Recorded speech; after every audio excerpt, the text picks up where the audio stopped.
유로 2024 결승전 스페인 잉글랜드 경기가 있던 날, 이걸 거리 응원이라고 해야 할까요? 아니면 단체 관람? 독일에서는 그냥 영어 그대로 퍼블릭 뷰잉이라고 불러요. 더군다나 이번 유로 2024 대회가 독일에서 개최되어서 여기는 축제 분위기로 가득했거든요.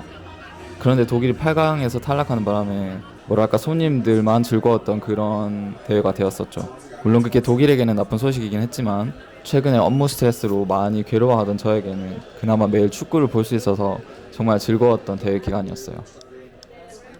게다가 항상 응원하던 팀인 스페인이 압도적으로 우승을 한 거예요. 바라던 그래서 더 스페인이 기분이 이겼습니다. 좋았어요. 이제 집에 가요. 이날도 더 놀고 싶었지만 이날이 일요일 밤이라서 직장인이니까 또 월요일을 걱정해야 되겠죠. 그래서 저희는 바로 집으로 갔답니다. 이제 집에 가. 지하철이 미어 터지기 전에 얼른 서둘러서 귀가를 했어요.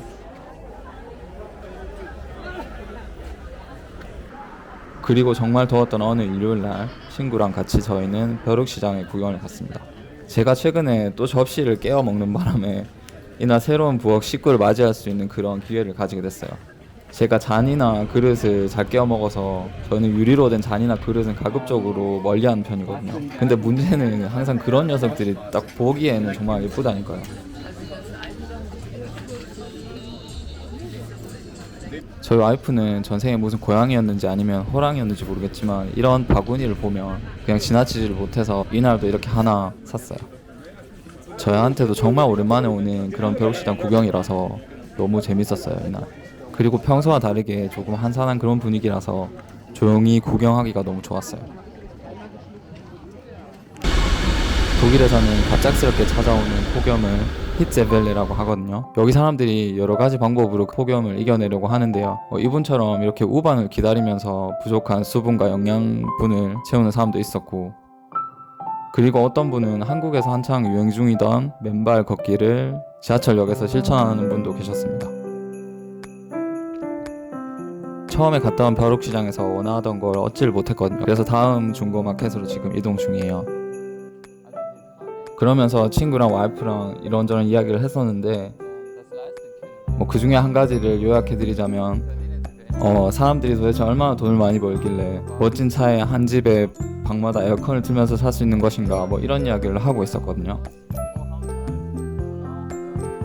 그런데 요즘 들어서 어떤 주제인가를 떠나서 내가 언제부터 이렇게 부정적인 사람이 되었을까, 그리고 너무 그렇게 비판적으로 세상을 바라볼 필요는 없지 않을까, 좀 그런 생각을 문득 하게 됐던 것 같아요.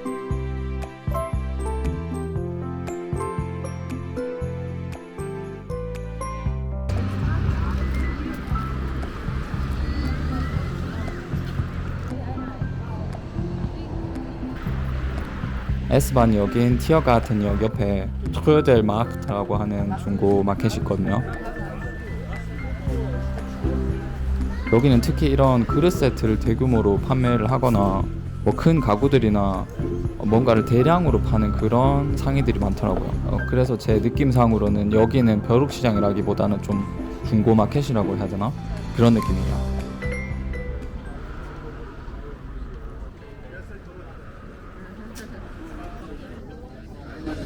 Nicht mehr. Keine Korbe mehr.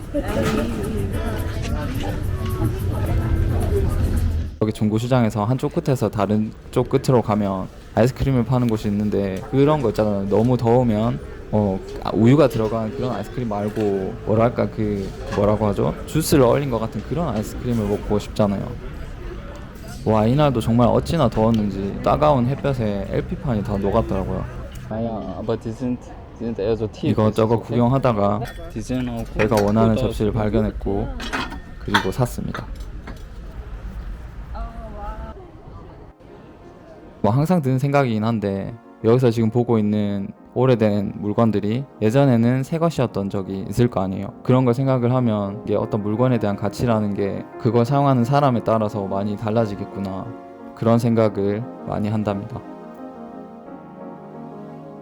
이렇게 또 얻은 게 많았던 주말이 지나갔어요. 다음 브이로그에서 뵐게요. 시청해주셔서 감사합니다.